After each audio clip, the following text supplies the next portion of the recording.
Let me tell you something. If all the money in the world is shared equally, within a couple of days, I tell you for a fact that the monies will go back to where they came from. Let all the wealthy people in the world distribute their resources. Give us a couple of days, all the resources will go back to their respective owners. And by the way, there is something about ownership which I'll talk about, probably not in this video.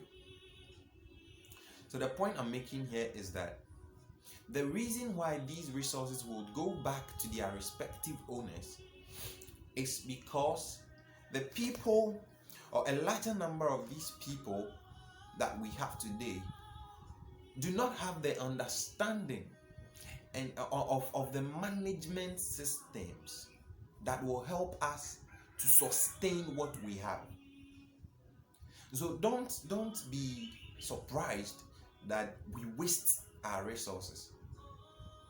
It is because our people do not have knowledge sufficient enough to sustain the resources. What we need, therefore, is a paradigm shift. And a paradigm shift is actually a mental program. A mental program. And that is what a human mind does.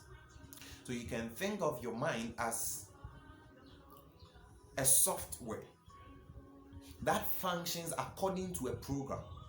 So there is a programming basically for every human being. Years ago, the Jews had a saying. They said, give me the child until he is 7 and I'll show you the man. Give me the boy until he's 7 and I'll show you the man. Because they knew that the first 7 years of a man's life is a stage that is very critical, because it forms the foundation, the very fundamental blocks of their thinking patterns. And so if we are exposed to the accurate information and knowledge within these particular years, building becomes easier and sustaining becomes a lot more easier. But when we lack the accurate information, it becomes difficult, and then we just wrestle with everything that we have and waste it. So a paradigm shift now is a necessity for our transformation. Look, scripture has it that imaginations can become strongholds. Imaginations can become strongholds. And look, when imaginations become strongholds, it means that they become dominant in our lives. And so your imaginations begin to control your life,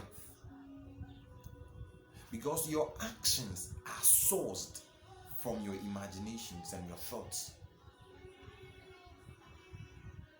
Which is why you have to give a critical a thought to what you think about. So the thing is, think about what you think about. Reflect on your thoughts.